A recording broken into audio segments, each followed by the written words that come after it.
నేను 9th complete చేసి 10th వెళ్ళినప్పుడు డాడీ చనిపోయారు. మీరు ముగ్గురు పిల్లలు, ఇద్దరు సిస్టర్స్ నేను. ఎస్. కానీ ఎవరు చూసారండి ఇప్పుడు? అక్క వాళ్ళేనండి. కానీ ఎందుకు పురుగుల మందు తాగేశారని ఉంది, నిజమేనా? అది చిన్నగా ఉన్నప్పుడు. యా. తర్వాత మళ్ళీ మీకు అలాంటి థాట్ ఎప్పుడు రాలేదు. అంటే థాట్స్ ఉండేవి, but never occurred or any incident happen తర్వాత. కానీ కృష్ణమూర్తి గారు భలే ఉందండి ఆ మాట. ఎందుకు మారాల్సి వచ్చింది అని అంటే ఏం చెప్తారు?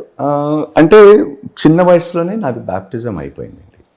వెన్ ఐ వాజ్ 16, నాన్నగారు చనిపోయిన తర్వాతనే నేను బ్యాప్టిజం పెంటికాస్టల్ చర్చ్లో బ్యాప్టిజం తీసుకున్నాను. సో అప్పుడు 2 ఉండేవి, రాజా ఈబేల్. మీరంతట మీరే తీసుకున్నారు, ఎవరి ప్రోద్బలం లేదా? లేదండి, అందులో లేదండి. ఎందుకని అనుకున్నారు అలాగా? ఒకటి ఏమిటంటే, because my mother is a Christian అండి, dad is a Tamil Brahmin. So ఈ 2 వర్గాలకి వాళ్ళు అంటే పద్ధతులు అలవాట్లకి వాళ్ళు చెందిన వారైనా కూడా వాళ్ళు ఇష్టపడి పెళ్లి చేసుకున్నా కూడా ఫ్యామిలీస్ ఇష్టపడలేదండి. అటు మా మదర్ ఫ్యామిలీకి కానీ మా ఫాదర్ ఫ్యామిలీకి కానీ అస్సలు. మా ఫాదర్ ఫ్యామిలీకి మా మదర్ అంటే గిట్టదు. రాకపోకలు ఉండేవి అసలు చాలా తక్కువ అండి. అంటే I still remember few incidents అండి. ఇప్పుడు ఎందుకంటే మడి అనే ఆచారం మీకు తెలుసు, బ్రాహ్మణ్. సో అసలు గంటలు తరబడి మా అమ్మని మమ్మల్ని తలుపు బయట నిల్చోబెట్టేవారండి. ఇంట్లో కూడా వచ్చేవారు కాదు, ఎందుకంటే అపవిత్రం అయిపోతుంది ఇల్లు అనేది. అప్పట్లో నిజంగా అలా ఉండేదండి, ఇప్పుడు లేదండి. But we faced all that అండి. We faced all that. So అందువల్ల మనసు విరిగిపోయి వచ్చారని అనుకోను నేను. అలాగని కాదు. ఎందుకంటే 2 మతాల్లో అంటే మతం కూడా నేను 2 ఆచారాలు నేను చూశాను, పద్ధతులు నేను చూశాను. అంటే నేను అనేది ఏంటంటే అందులోనే ఉండి ఎక్కడైతే ఇప్పుడు జనరల్గా మనది పితృస్వామ్య దేశం కాబట్టి ఫాదర్ ఇంటి పేరు, ఫాదర్ కులం, మతం, వాళ్ళ ఆచారాల్లో మనం నడిచే దాంట్లో ఉంటాం కాబట్టి అందులోనే ఉండి ఆ దురాచారాలని ఇవన్నీ కూడా అంత క్లీన్ చేయాలని అనిపించకుండా మీకు అందులో బయటికి రావాలని ఎందుకు అనుకున్నారు? మీరు భలే ప్రశ్న అడుగుతారండి అంజలి గారు. తరతరాల నుంచి జరగనిది ఇప్పుడు నేను మడిగట్టుకుంటున్నానా? ఆమె బ్రాహ్మణ్, నేను మడిగట్టుకుంటానా? చెప్పండి. ఇప్పుడు మీరు చేయకపోవచ్చు కానీ but there are people who still follow these things. There are still. అంటే మీ views are very modern right now, right? But there are still people old ట్రెడిషన్స్ని వాళ్ళు ఫాలో అయ్యే వాళ్ళు ఇంకా ఉన్నారండి. అంటే ఇది మీ మనస్సంతృప్తి కోసమా, దీన్ని ఒక ప్రొఫెషన్గా మీరు తీసుకున్నారు? ప్రొఫెషనే కాదండి, అయ్యో బాబోయ్. ఈ దీంట్లో నిలదక్కుకోవడం అనేది అంత ఈజీ అయిన విషయం కాదండి. అవును, కాదండి. నేను ఎప్పుడు అంటాను, సినిమా ఇండస్ట్రీ లైఫ్ నాకు చాలా సుఖంగా ఉండేది. ఇందులోకి వచ్చిన తర్వాత సొంత హైందవ సహోదరులే కించపరిచి ఉంటుంది వాళ్ళకి. దే డోంట్ లైక్ ఎందుకంటే మన మతం అనేది ఇస్ లైక్ తల్లి లాంటిది, దాన్ని విడిచిపెట్టి నువ్వు వేరే, ఇప్పుడు అన్ని రకాల ఆలోచనలు కలిగి ఉంటాయి. So I faced lot of criticism అండి, చాలా హ్యూమిలియేషను. కొంతమంది అయితే భాష ఉచ్చారణ చాలా బాగుంటుంది వాళ్ళది, ఎందుకంటే సో ప్రాబ్లీ అది వాళ్ళ సంస్కారం, నేనేం చేయలేను. But I faced lot of difficulties అండి.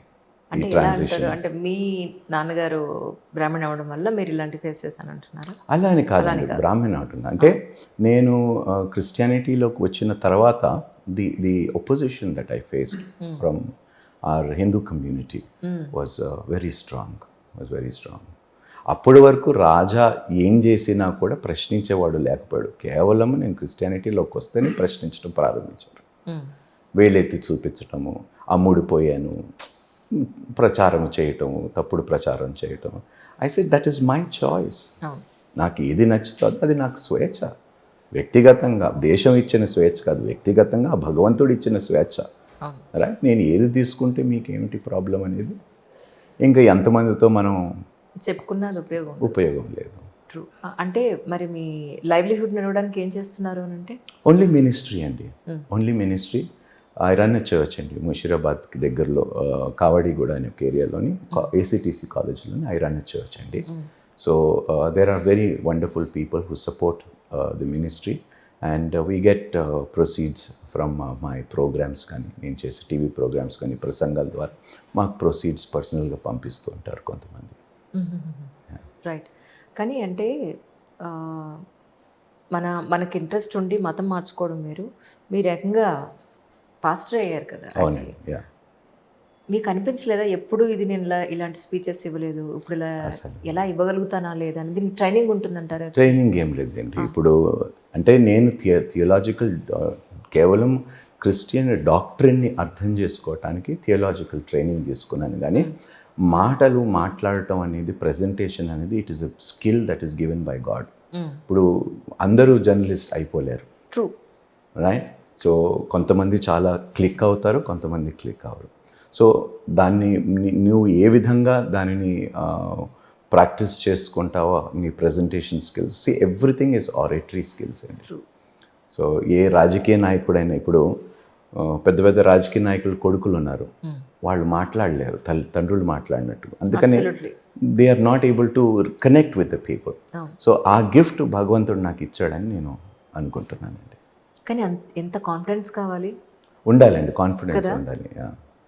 అంటే సినిమా ఇండస్ట్రీలోని కొంచెం ట్రైనింగ్ అయ్యింది కాబట్టి, ఎందుకంటే ప్రెస్ మీట్స్కి కానీ, 100 days ఫంక్షన్ కానీ, లేకపోతే ప్లాటినం డిస్క్ సెలబ్రేషన్స్, ఏదో ఒకటి క్రౌడ్స్ ముందు వెళ్ళి, థియేటర్కి వెళ్ళి, స్టేజ్ మీద నిలబడి వాళ్ళ ముందు మాట్లాడటం. So I think this was a formal training for me. మీలాంటి వాళ్ళందరూ ఇన్ని స్పీచ్లు ఇచ్చేసి, ఇంత యూట్యూబ్లో ఇంత మాట్లాడి, హిందువులందరినీ కూడా క్రైస్తవులుగా మార్చే ప్రయత్నం చేస్తున్నారు. ఇది ఎంతవరకు నిజం అంటే? అది ఏదైనా మీరు అనండి, బట్ అది వాస్తవం కాదండి, వాస్తవం కానే కాదు. ఎవరిని మార్చలేరండి. ఓకే అండి, you need a strong will power. ఇప్పుడు నేను మనసు మార్చుకున్నాను అనే మాట మీరు వినే ఉంటారు. ఒక్కసారి మనసు మార్చుకున్నవాడు రెండోసారి కూడా మార్చుకోగలుగుతాడండి, రైట్? ఇప్పుడు నేను చెప్పిన మాటలను బట్టి మీరు కొంచెం కన్విన్స్ అయ్యి ఏదో మీ మనసు మారచ్చు, మళ్ళీ ఎవడో ఒకడు వచ్చి ఇంకొక మాట చెప్తే మళ్ళీ మీ మనసు మారుతుంది. సో అలా కాదు, it has to be a strong convention from God. అది భగవంతుడి నుండి రావాల్సిందండి. ఏ మనుషులు ఏదో చెప్తే కన్వర్ట్ అయిపోతారనేది అది వట్టి మాటలండి, అది ఒక ప్రచారం. It's a propaganda, absolute propaganda. And I don't think అండి ఇట్స్ సో ఈజీ ఫర్. అంటే ఇక్కడ ఒక చిన్న పాయింట్ ఉంది సార్. ఒక వెల్ ఎడ్యుకేటెడ్ని మనం ఒక మాటతోటి మనం మార్చలేకపోవచ్చు, కానీ ఇల్లిటరేట్స్ ఎవరైతే ఉన్నారో, illiterates are more difficult to bring to Christianity rather than educated people. అంతేనంటారా? అబ్సల్యూట్లీ. నేను ఛాలెంజ్ చేస్తాను మీకు. You see the highest amount of educated class that has come to the faith in Christianity is higher అండి. ఇల్లిటరేట్స్కి probably ప్రలోభాలు పెట్టైనా ఏదైనా ఉండొచ్చు, కానీ ఎడ్యుకేటెడ్ పీపుల్ కాదండి. What to educated people need? వాళ్ళకి ఏం ప్రలోభాలు కావాలి కదండి? అది వాళ్ళ మనస్సాక్షి. వాళ్ళ మనస్సాక్షి చెప్పిన దాన్ని బట్టి దే నో. వాళ్ళకి థాట్ ప్రాసెస్ ఉంది, ఆలోచన ఉంది, ప్రపంచాన్ని చూసుకున్నారు, చదువుకున్నారు, అన్నీ చేసుకున్నారు. మరి వాళ్ళకి ఎందుకు వచ్చింది కర్మ? So it's all a propaganda అండి, ఇట్స్ ఆల్ అ ప్రాపగాండా. ఎందుకంటే నేను ఊళ్ళలోకి వెళ్ళానండి. ఊర్లోకి వెళ్ళినప్పుడు కూడా వాళ్ళు చాలా స్ట్రాంగ్ అండి, ఎందుకంటే గ్రామ దేవతలు, వాళ్ళ ఊర్లో ఉన్న దేవతలు, they will not leave so easily అండి, until and unless something powerful happens in their midst. లేకపోతే ఇట్స్ నాట్ సో ఈజీ. ఇక్కడ నేను ఒక చిన్న ఎగ్జాంపుల్ చెప్పాలి మీకు. ఏంటంటే మా వాచ్మెన్ వాళ్ళ వైఫ్ ఒక ఆవిడ ఉంటుంది. ఆవిడ వాళ్ళ పిల్లాడికి ఏదో ఫీవర్ వస్తుంది అని చెప్పని పక్క వాళ్ళకి ఎవరికో చెప్తే, మీరు చర్చికి తీసుకురండి, పాస్టర్ గారు ప్రే చేస్తే తగ్గిపోతుందని చెప్పి ఆయన ఏం చేశారో, ఏం జరిగిందో మొత్తానికి అది ఒక అన్ఫార్చునేట్లీ అబ్బాయికి ఫీవర్ తగ్గిపోయింది. అన్ఫార్చునేట్లీ అనకండి, పాపం పిల్లోడండి, దేవా తగ్గింది. మీరు కూడా ఇలా మాట్లాడితే ఎలా అండి? ఓకే రైట్, ఫార్చునేట్లీ తగ్గింది. అయితే ఏమైంది, ఇప్పుడు అక్కడ చెప్పింది ఏంటంటే, అమ్మాయి వచ్చింది, అమ్మాయి మార్చుకుంది, మతం మార్చుకుంది, వచ్చింది. ఒకరోజు బొట్టు లేకుండా వస్తే, ఏమిటి బొట్టు లేకుండా ఉన్నావు అని అన్నాను. అంటే ఇలా మతం తీసుకున్నానమ్మా అంది. సరే అయితే ఇవాళ ఇది జరిగింది కదా, ఇది పట్టుకెళ్ళు, ఫుడ్ అది ఇస్తే, అమ్మ మీ దేవుడు ప్రసాదం మేము ముట్టుకోకూడదు హిందువుల ప్రసాదం మేము ముట్టుకోకూడదు. మరి నువ్వు నా దగ్గర పని చేస్తున్నావు, నేను ఇచ్చే డబ్బులు ఎవరి డబ్బులు? నేను కష్టపడితేనే కదా నేను నీకు జీతం ఇస్తున్నాను. జీతానికి ప్రసాదానికి ముడి పెట్టకండి, భలేవారు మీరు. అంటే తినకూడదనే చెప్తున్నారా మీరు? కాదండి, ఇప్పుడు నేను ఏమంటున్నానంటే I would never force anybody to do anything. Okay, right? మీకు ఇష్టం లేని పని నేను బలవంతం ఎందుకు చేయాలి? ఇది అసలు కరెక్టా కాదా చెప్పండి. పోనీ ఇప్పుడు అలా అనుకోవడం కరెక్టా కాదా? అది ఇప్పుడు ఒకటి చెప్తున్నానండి, బైబిల్ ప్రకారం వాళ్ళు ఏమంటారంటే do not eat food sacrifice to idols. Okay, what is the faith? God cannot be in an idol. ఇప్పుడు సృష్టికర్త, మనం బ్రహ్మ అంటాం సహజంగా, అలాంటి సృష్టికర్తని మీరు తీసుకొని అంత గొప్ప ఆ భగవంతుడు రూపాన్ని మీరు ఇంత చిన్నగా పెట్టేసుకొని మీరు ఇంట్లో పూజిస్తానంటే what justification it is? No, అది మనం ఊహిస్తాం కదా, అదే ప్రతి చోట చూస్తాము. మీరు ఊహించుకోవటానికి మీకు స్వేచ్ఛ ఉంటే వాళ్ళు ఆలోచించుకోవటానికి స్వేచ్ఛ ఉండకూడదు. ఇప్పుడు సపోజ్ మీరు చర్చ్ నుంచి నాకు ఏదైనా ప్రసాదం చర్చ్ నుంచి మీరు ఏమి ఇవ్వమండి, భలేవారు. ఏమి ఇవ్వము మీకు. పోనీ ఒక ఏమంటారు, ఒక ముస్లిం వాళ్ళ ఇంట్లో ఏదో చేసుకుని పండగ తీసుకొచ్చి మేము తింటాం కదా. ఏమి ఇవ్వమండి. ఇప్పుడు the reason why I'm saying is we don't offer anything to any idol, right? And whatever we do is we do it out of love, right? There is no conditions, right? And food anedi is given by the earth, right? దాని మీద ఏ మతానికి హక్కు లేదండి, right? ఏ దేవుడు ఏ మతానికి ఇది నాది, ఇది మీరే తినాలి అట్లా ఏం హక్కు లేదు. బట్ ఏమిటంటే మెయిన్లీ మీరు సామాన్యంగా ఇంట్లో వండుకొని తిండి చేసి అన్నీ పెట్టండి, తప్పకుండా ఎవరైనా తింటారు. But the only condition in that is do not eat food sacrifice to idols, right? So that is one condition.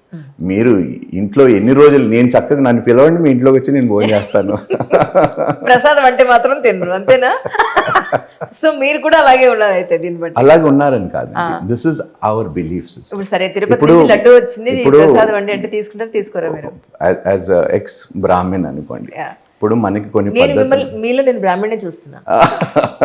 అచ్చమైన బ్రాహ్మణ అబ్బాయిలని నాకు మీరు కనిపిస్తున్నారు. అబ్సల్యూట్లీ గర్వాప్సీలాగా ఉంది ఇది ఇంటర్వ్యూ.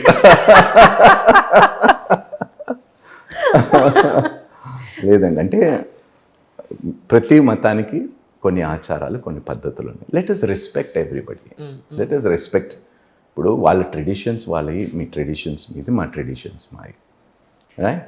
సో ఎందుకు వేలెత్తి దాన్నే గుచ్చి గుచ్చి గుచ్చి గుచ్చి ఎందుకు? ఇప్పుడు ఇట్స్ ఆల్ ప్రాపగేషన్ అనిపిస్తుంది కొన్నిసార్లు. అంటే నా ఉద్దేశం ఒకటే సార్, ఇప్పుడు ఏదో ఒక శక్తి ఉంది అనేది నిజం.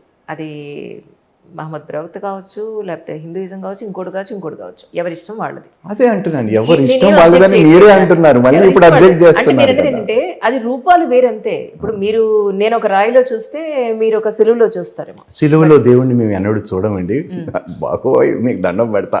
మరి ఎక్కడ చూస్తారు అంజలి గారు?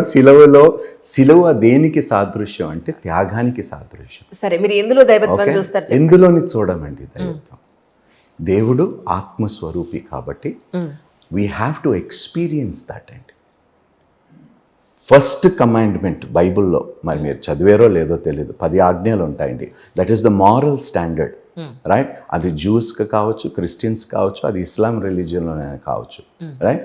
దీస్ మోనోథిజం రిలీజియన్స్ ఏవైతే ఉన్నాయో అందులోని ప్రాముఖ్యం ఏంటంటే do not worship the creation but worship the creator, right? So that is the standard moral standard అనమాట. సో అందుకనే you shall have no graven images, ఎలాంటి శిల్పాలు కూడా, ఎలాంటి విగ్రహాలు కూడా ఉండకూడదు. ఎందుకంటే దేవుణ్ణి చూసినది ఎవరు లేరు కాబట్టి. సో ఆయనకి ఒక రూపం ఇచ్చేసి ఆయన్ని పెట్టేసి మనకి ఇష్టం వచ్చినట్టుగా చేయకూడదు అనేది బైబిల్ చెప్తుంది. సో దాన్ని మేము చాలా స్ట్రిక్ట్గా ఫాలో అవుతాం, రైట్? రైట్? బికాజ్ నేను భగవంతుడిని చూడలేదు, మీరు భగవంతుడిని చూడలేదు. ఎవరో శిల్పీలు చెక్కినదే మీరు చూస్తున్నది, దాన్ని మీరు పూజిస్తున్నారు, నేను కూడా చూడలేదు, రైట్? యేసుక్రీస్తు నేను చూడలేదు. యేసుక్రీస్తు ఇలా ఉంటాడని ఎవరైనా ఫోటో చెప్పినా వాడికి దండం పెడతా, right? Right? I don't believe in that అండి. ఇప్పుడు ముస్లిం సోదరులు వాళ్ళ పండగలు అయినప్పుడు ఖీర్ అని అవని ఇవని అన్ని సప్తాన్నే తింటామండి, తింటారా మరి? అన్నీ తింటాం. అప్పుడు ప్రసాదం కాదా అది? కాదండి, they don't offer it to idols కదండి. అచ్చా, సో అక్కడ పట్టుకున్నారనమాట మీరు.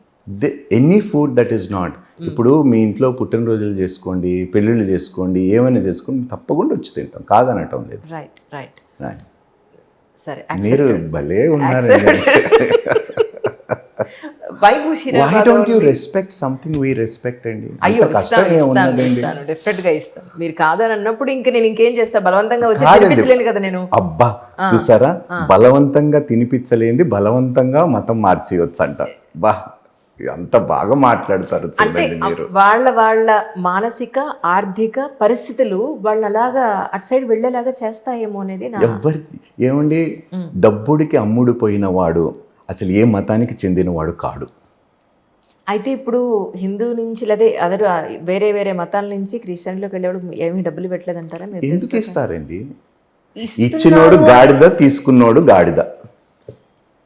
చాలా మీకు ఇచ్చినవాడు గాడిద, తీసుకున్నవాడు గాడిద. సరే డన్. ముషీరాబాద్లోనే ఎందుకు చర్చ్ పెట్టడం జరిగిందంటే ఏం చెప్తారు?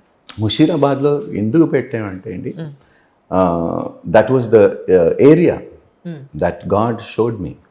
Is it? Yeah. So when I was asking, when I prayed, so then I was moving about our area lanta nenu chustunappudu, and this is the place that God said, I will establish your ministry.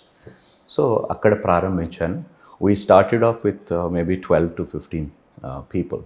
So today we have about 500-600 people who come, hear the message, and they go.